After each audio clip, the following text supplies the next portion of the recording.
Hello student, I am your social study faculty Anu Sharma. आज इस chapter को स्टार्ट करने से पहले मैं चाहूँगी कि मैं आपको थोड़ा सा गाइडेंस दूँ आपकी रिवाइज सिलेबस के बारे में। इसके ऊपर एक स्लाइड है जिसमें सारे के सारे ही उन चैप्टर्स के बारे में बताया गया है जो इस बार हमारे एग्ज़ाम में आएंगे और जो इस बार हमारे एग्ज़ाम में नहीं आएंगे। इस स्लाइड में पूरी क्लियरली बताया गया है कि कौन से चैप्टर हमें पढ़ने हैं और कौन से चैप्टर हमें नहीं पढ़ने हैं। तो ये आप लोग क्या करोगे, आप लोग इसे देख लोगे और अपनी बुक्स में बाकायदा टिक कर लोगे कि कौन से चैप्टर आ रहे हैं और कौन से चैप्टर नहीं आ रहे हैं। आगे जो भी वीडियोस आएंगी वो इसी रिवाइज सिलेबस के आधार पर आएंगी। ये जो चैप्टर्स आ रहे हैं उनकी वीडियोस आपको कॉन्टिन्यूसली मिलते जाएंगे और आपको भी उन्हीं चैप्टर्स को प्रिपेयर करना है जो इस बार सिलेबस में है। देख लेते हैं। अगर हम हिस्ट्री की बात करें तो हिस्ट्री में चैप्टर नंबर 1 और चैप्टर नंबर 2 आ रहे हैं। चैप्टर नंबर 3 और 4 आपके SC1 की पीरियोडिकल टेस्ट के लिए हैं, तो ये आप पढ़ भी सकते हैं और नहीं भी पढ़ सकते हैं बिकॉज ये ओरली आएंगे वैसे तो। उसके बाद मतलब ये जो PT वाले हैं ये सिर्फ स्कूल टेस्ट के लिए हैं। ये आपके बोर्ड के एग्ज़ाम में नहीं आएंगे। इसके बाद अगर हम 5th चैप्टर की बात करें हिस्ट्री की तो वो भी नहीं आ रहा है। यानी बेसिकली आपको इस हिस्ट्री में 2 चैप्टर को प्रिपेयर करना है, एक चैप्टर नंबर 1 और चैप्टर नंबर 2। इसके बाद जियो में बात करते हैं तो चैप्टर नंबर 1 आ रहा है, इसमें चैप्टर नंबर 2 नहीं आ रहा है। Chapter number 3 water and resources, इसमें सिर्फ मैप से रिलेटेड, यानी इस चैप्टर में सिर्फ आपको मैप्स को क्या करना है, प्रिपेयर करना है और कुछ भी नहीं करना है। इसके बाद नेक्स्ट चैप्टर है आपका एग्रीकल्चर, वो आ रहा है। और इसके बाद मिनरल और एनर्जी रिसोर्सेज वाला जो चैप्टर है ये भी सिर्फ मैप के पर्पस के लिए है, यानी इसमें जितने भी मैप्स होंगे उन्हें आपको प्रिपेयर करना होगा। उसके बाद नेक्स्ट है मैन्युफैक्चरिंग इंडस्ट्रीज और life line of national economy, ये दोनों चैप्टर्स भी आ रहे हैं। यानी बेसिकली आपको जियो में कितने चैप्टर प्रिपेयर करने हैं, 1 2 3 4 चैप्टर प्रिपेयर करने हैं, 4 यस। उसके बाद अगर हम पोल की बात करें, पोल साइंस की बात करें, 1st 2nd चैप्टर आ रहा है। उसके बाद 3 नेक्स्ट चैप्टर्स को काट दिया गया है। उसके बाद political party, outcome of democracy, ये पेपर में आ रहा है, लेकिन चैलेंज टू डेमोक्रेसी ये पेपर में नहीं आ रहा है। इसके बाद इकोनॉमिक्स की बात करें तो इसमें 4 चैप्टर्स आ रहे हैं, development sector of the Indian economy, money and credit and globalisation. ठीक है, आई होप आप लोग को सिलेबस समझ आ गया होगा और अब हम अपनी प्रिपरेशन इसी सिलेबस की बेसिस पर करेंगे। Okay, let's start the chapter. ये जियो का चैप्टर है, chapter number 1 resources and development. Let's begin the chapter.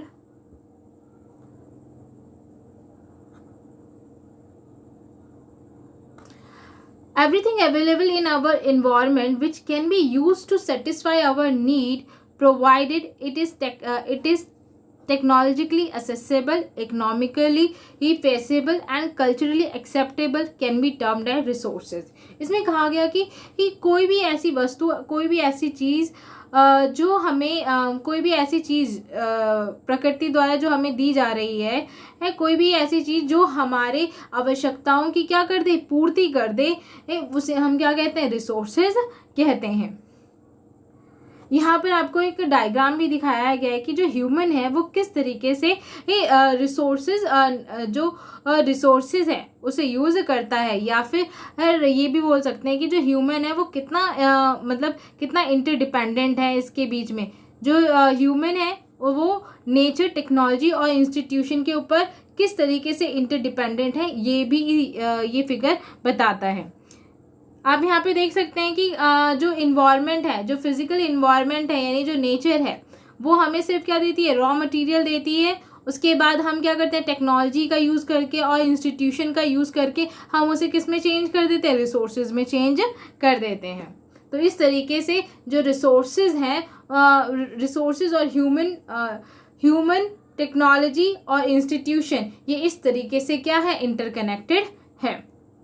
आगे चलते हैं, यहाँ पर इसी की बात की गई है। इसके बाद अगर हम बात करते हैं रिसोर्सेज के टाइप्स क्या होते हैं, तो यहाँ पर ऊपर से लेकर नीचे तक अच्छी तरीके से क्लासिफिकेशन दिया गया है, क्लासिफिकेशन ऑफ रिसोर्सेज दिया गया है। सबसे पहले रिसोर्सेज को दो भागों में बांटा जाता है, एक नेचुरल रिसोर्सेज और एक ह्यूमन मेड रिसोर्सेज। उसके बाद जो नेचुरल रिसोर्सेज होते हैं उन्हें फिर दो भागों में बांटा गया है, एक को रिन्यूएबल रिसोर्सेज कहा गया, एक को नॉन रिन्यूएबल रिसोर्सेज कहा गया। इसके बाद रिन्यूएबल रिसोर्सेज को भी क्या किया गया, दोबारा दो पार्ट्स में डिवाइड किया गया। एक को कहा गया कॉन्टिन्यूस और फ्लो, दूसरे को कहा गया बायोलॉजिकल। इसके बाद फिर बायोलॉजिकल को दो भागों में बांटा गया, नेचुरल वेजिटेशन यानी फॉरेस्ट, और दूसरा क्या है वाइल्ड लाइफ। इसके बाद ये तो रिन्यूएबल रिसोर्सेज के क्लासिफिकेशन था। नॉन रिन्यूएबल रिसोर्सेज का क्लासिफिकेशन को और आगे बढ़ाया गया। इसे फिर दो पार्ट्स में डिवाइड किया गया, एक रिसाइकेबल रिसोर्स और दूसरा नॉन रिसाइकेबल रिसोर्सेज। अब आ जाते हैं ह्यूमन मेड रिसोर्सेज पर। तो human made resources two type के होते हैं, एक है स्ट्रक्चर एंड इंस्टीट्यूशन और दूसरा है क्वांटिटी एंड क्वालिटी। इसके बाद आगे बढ़ते हैं टाइप ऑफ रिसोर्सेज। यहाँ पे बात किया गया है कि जो रिसोर्सेज के जो प्रकार हैं उनके टाइप्स क्या क्या हैं। सबसे पहले on the basis of origin, अगर हम ऑरिजिन के बेसिस पर रिसोर्सेज को देखते हैं, ठीक है, तो कौन कौन से हो सकते हैं वो रिसोर्सेज, बायोटिक रिसोर्सेज हो सकते हैं और एबायोटिक रिसोर्सेज हो सकते हैं। अब बायोटिक रिसोर्स कौन से होते हैं, these are obtained from the biosphere and have life such as a human। ये जो बायोटिक रिसोर्सेज होते हैं ये हमें इन्वायरमेंट से, नेचर से मिलते हैं। इनमें भी क्या होता है, जीवन होता है, जैसे हम लोगों का होता है। For example flora and fauna, fisheries, live stocks यानी पशु, यहाँ पे मछली हो गई, लाइव स्टॉक यानी सॉरी गाय भैंसे हो गई, ठीक है। तो इस तरीके के जो रिसोर्सेज होते हैं उन्हें क्या कहा जाता है, बायोटिक रिसोर्सेज कहा जाता है। दोबारा बोल रही हूँ, बायोटिक रिसोर्सेज वो रिसोर्सेज होते हैं जो प्राकृतिक रूप से हमें मिलते हैं और उनमें क्या होता है, उन चीज़ों में या उनमें क्या होता है, जीवन होता है, लाइफ होती है, जैसे ह्यूमन में होता है, यानी वो लिविंग बींग्स होते हैं, ठीक है। ऐसे रिसोर्सेज जो कि लिविंग बींग्स होते हैं उन्हें हम बायोटिक रिसोर्सेज कह सकते हैं। यहाँ पे एग्जांपल है fishery, live stocks etcetera. Abiotic resources की बात करें तो ये वो रिसोर्सेज होते हैं जो क्या होते हैं, जो नॉन लिविंग थिंग होते हैं, ठीक है। जैसे रॉक है, मेटल्स हैं, ये कैसे रिसोर्सेज हैं, ये एबायोटिक रिसोर्सेज हैं। अगर हम किस बेसिस पर क्लासिफिकेशन करें, एग्जॉस्टिबिलिटी के बेसिस पर क्लासिफिकेशन करें। एग्जॉस्टिबिलिटी मतलब जो ख़त्म होने वाला, ठीक है। अगर इस बेसिस पे अगर हम क्लासिफिकेशन करते हैं तो फिर हम रिसोर्सेज को क्या करेंगे, दो भागों में, टू टाइप्स में फिर डिवाइड करेंगे। एक होगा रिन्यूएबल रिसोर्सेज और दूसरा होगा non renewable resources. Renewable resources ऐसे रिसोर्सेज हैं जिन्हें हम क्या कर सकते हैं, जिसे हम रिप्रोड्यूस कर सकते हैं या रीन्यूड कर सकते हैं या रीयूज कर सकते हैं, ठीक है। ऐसे रिसोर्सेज को हम रिन्यूएबल रिसोर्सेज कहते हैं। इसमें कहा गया the resources which can be renewed और reproduce by physical, chemical and mechanical process are known as renewable और रिप्लेनिशेबल रिसोर्सेज। ऐसे रिसोर्सेज जिन्हें हम दोबारा बना सकते हैं, दोबारा नया कर सकते हैं, फिजिकल, केमिकल और मैकेनिकल चेंज करके, ऐसे रिसोर्सेज को हम रिन्यूएबल रिसोर्सेज कहते हैं। एग्जाम्पल दिया हुआ है जैसे सोलर और wind energy, water, forest, wild life, ये सारे के सारे कैसे रिसोर्सेज हैं, रिन्यूएबल रिसोर्सेज हैं। दूसरा है नॉन रिन्यूएबल रिसोर्सेज, ऐसे रिसोर्सेज जिन्हें हम क्या कर सकते हैं, जिन्हें हम रिन्यू नहीं कर सकते, रीयूज़ नहीं कर सकते, जो कि वन टाइम यूज़ वाले रिसोर्सेज होते हैं, उन्हें हम क्या कहते हैं, नॉन रिन्यूएबल रिसोर्सेज कहते हैं। जैसे मिनरल्स एंड फॉसिल फ्यूल्स जो हैं वो कैसे रिसोर्सेज हैं, वो नॉन रिन्यूएबल रिसोर्सेज हैं।